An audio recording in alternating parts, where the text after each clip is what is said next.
Financé par le gouvernement du Japon, le programme Sahel du PNUD a été mis en place en 2013 pour renforcer la résilience des populations du Sahel. Il concerne principalement les 5 régions du G5 Sahel, le Burkina Faso, le Niger, le Mali, la Mauritanie et le Tchad. C'est une zone d'incertitude et très souvent quand vous analysez le Sahel, c'est une région qui est un peu à la périphérie des centres économiques de tous les pays appartenant au Sahel. Centres économiques étant très souvent les capitales. Ce sont des zones qu'on peut dire dans le jargon non bien gouvernées et donc presque exclues du processus de développement. Et ça en fait justement une zone de danger et de menace. Donc l'objet, la façon de sortir un peu de ce danger, c'est de nous assurer que non seulement ces zones sont incluses dans le processus de développement, mais de façon concertée. Parce que très souvent, il y a des questions transfrontalières qu'on ne gère pas. Et une vision prospective concertée permet de donner aux pays membres du Sahel une stratégie concertée de réponse à ces problèmes qui sont des problèmes connexes. Le programme vient soutenir la vision intégrée et régionale de la stratégie intégrée des Nations Unies pour le Sahel, SINUS, et vise à apporter une réponse à des questions structurelles telles que les dynamiques transfrontalières, la résilience des populations sahéliennes.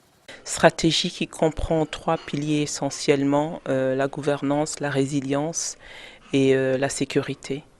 Et le programme des Nations Unies pour le développement a la charge de mettre en œuvre le pilier gouvernance. C'est ainsi que très tôt, dès le mois de juin 2015, le G5 Sahel et le système des Nations Unies se sont mis d'accord sur une feuille de route, un cadre de coopération. Et le projet Gestion des frontières et des communautés frontalières qui nous occupe ici, lancé par le PNUD en partenariat avec l'International Center for Policy Development et ONU Femmes, faisait déjà partie des projets phares présentés au secrétariat permanent du G5 Sahel à l'occasion de la mise en œuvre de ce partenariat. Malgré la diversité de sa population et de ses paysages, les difficultés rencontrées sont les mêmes d'un pays à l'autre du Sahel.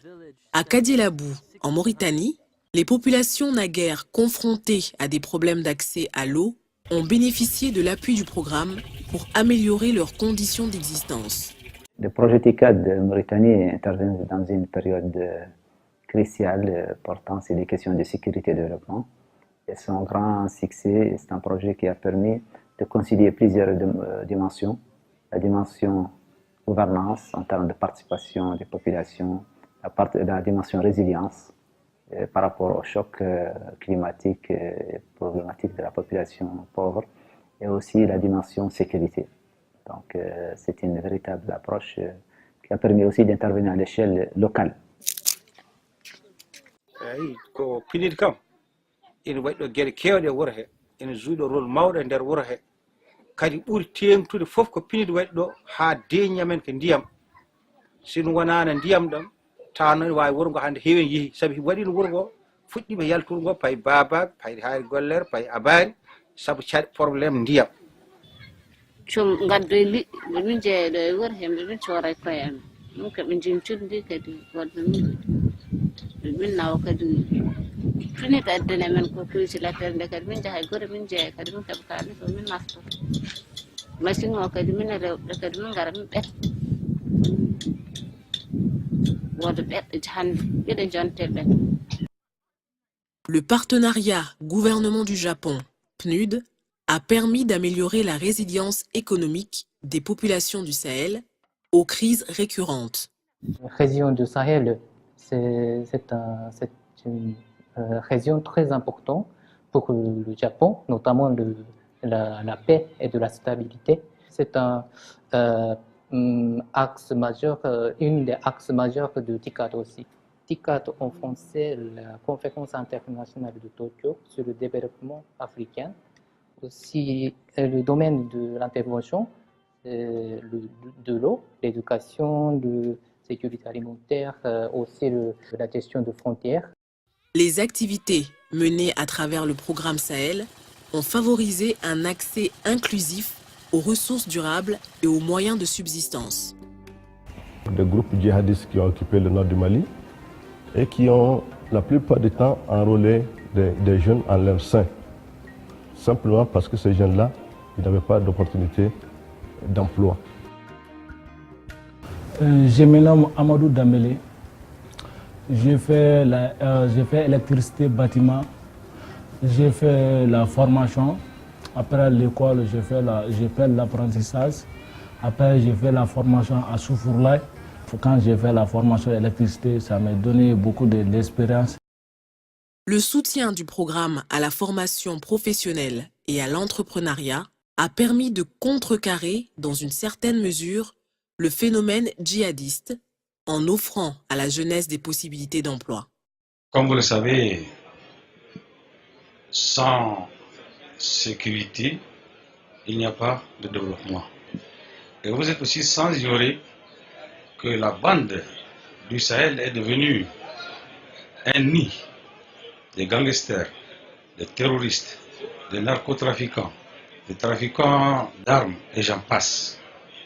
Donc, c'est un véritable champ de mines sur lequel nous sommes assis. Au Mali et au Niger, des centres multifonctionnels ont ainsi été construits pour renforcer les capacités des jeunes. Les gens d'ici, parfois, sur 10 personnes que tu vas croiser sur la rue, il est rare que tu puisses avoir au moins 3 qui savent lire et écrire. Vous comprenez? Ça aussi, c'est un problème d'ordre général. Dans la couture, ça a changé beaucoup de choses par rapport à moi. Parce que pendant tout ce que je veux, j'allais chercher chez ma maman ou vers mon père. Mais aujourd'hui, j'ai mon propre argent. Ce que je vais acheter ça. Le programme Sahel a également contribué à améliorer les conditions de vie des populations bénéficiaires à travers l'accès à l'énergie nécessaire au développement d'activités socio-économiques. Grâce aux fonds alloués par le Japon, 300 villages du Mali ont pu, grâce à l'énergie solaire, accéder à des services socio-sanitaires de base. Et au Mali, nous sommes dans un processus de paix et de réconciliation. Donc il est important que quand on développe des activités comme des activités qui promeuvent des techniques d'énergie renouvelable, on donne la possibilité aux populations d'être de plus en plus autonomes. Le gouvernement du Japon a financé pas mal de projets dans la région du Sahel avec le PNUD.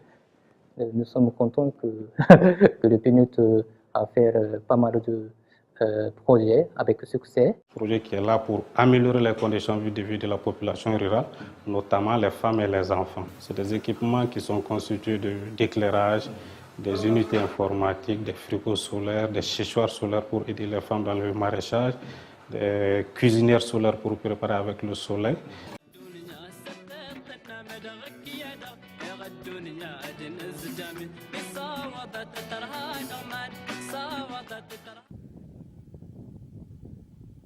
La région du Sahel recèle toutes les forces inhérentes à un trait d'union pour devenir demain un grand corridor de paix, sécurité et développement. Ce futur est possible.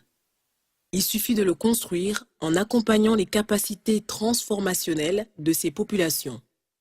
Une mission que s'est assignée le PNUD avec l'appui de ses partenaires. L'espoir n'est jamais perdu, il faut juste l'arroser. Et il a toujours été là. C'est justement parce qu'on n'a pas arrosé l'espoir que le désespoir est né.